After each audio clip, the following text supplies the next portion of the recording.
I'm Adam Orth. I'm the founder and creative director of game development studio 310 based here in Santa Monica, and we are working on a game called Adrift. So what is Adrift all about? Adrift is the story of an astronaut who wakes up floating in space amongst the debris of this destroyed space station with no idea how she got there, no idea what happened. And she has a badly damaged EVA suit that's leaking oxygen. And so your goals in Adrift are simply to stay alive and get home. And you accomplish that by floating through this destroyed space station atmosphere in zero gravity and repairing your suit over time and repairing mainframe computers on the station in order to turn on the emergency escape vehicles. And as you do that, you meet the former crew members who did not survive, as you're the only survivor. And you hear their stories, and through their stories you learn who you are, about you, because you're all interconnected as a crew, and you learn what happened, and then the story really follows an arc of action, consequence, and redemption. When it comes to the setting, it's also, I believe, 2037, so near future. What did that open up for the space station and the technology involved in the game world? Well, so the actual fiction around Adrift is in the future, all of these private space companies are bubbling up, as they are now.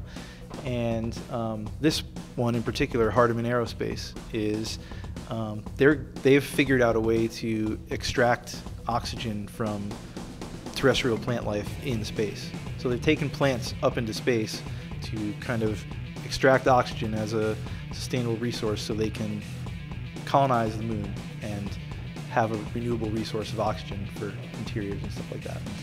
And so it's the message and the fiction of the game is all about hope and progress, but it's delivered in this kind of weird juxtaposition of a very destroyed, broken environment. So it's not a heroic story. It's not the world is ending and the human race is going to die. It's merely just progress about exploring space and trying to go further as humans.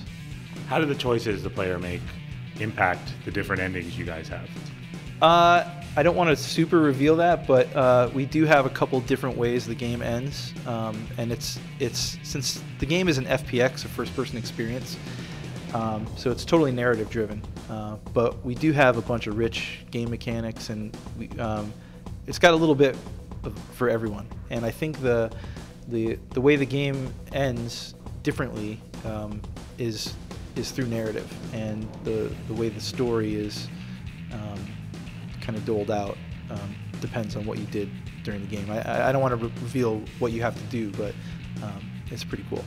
What did zero gravity open up from a gameplay perspective? It opens up everything, because you're not limited to standing on a floor and being confined by walls. And when you're out floating through this beautiful destroyed wreckage and you come out and there's this beautiful Earth, and it's just like floating you have these serene moments in these moments of stress, and being able to go to these far out pieces and kind of discover them and have this beautiful moment, and then fly around and move stuff out of the way and flying through this debris, and it's really like, it's almost like being in a dream. It's really it's opened up so many things for us in terms of level design, in terms of the way you move through the game and what you do in the game. And it's also been challenging, because as an FPX, we don't make violent games at all at our studio.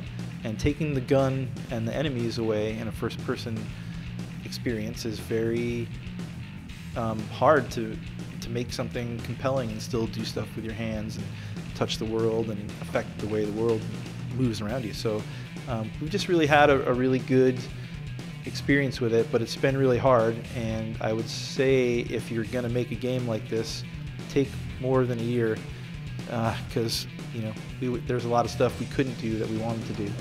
But we're very purposely making a short experience. Like Adrift is like going and seeing like a a director's cut of Interstellar at an IMAX theater. You're going to probably, you know, pay a little bit more than you would to go see the movie, but you're going to get an experience that, you know, is bigger and better than you normally would. And Adrift is meant to be played in a single sitting, so you can have this really unique, different experience and then move on with your life. It's not a 60-hour investment. It's not a $60 investment. You know, we really believe that telling a story and having an amazing setting and great game mechanics in a shorter setting for less money is what people want. You know, I mean, I love big, huge, giant, enormous games also, but I just don't have the time to play them. And you know, the game Journey really inspired me to go down this path, because I never had an experience like that with a game before, where it was a total beginning, middle, and end that was beautiful and amazing, and it just worked. And it was really inspirational for me to you know, I've been making AAA video games for a long time, and you know, there's really not 10 hours of gameplay in those games. It's like 5, recycled. So I didn't want to do that. Never wanted to get to recycle point.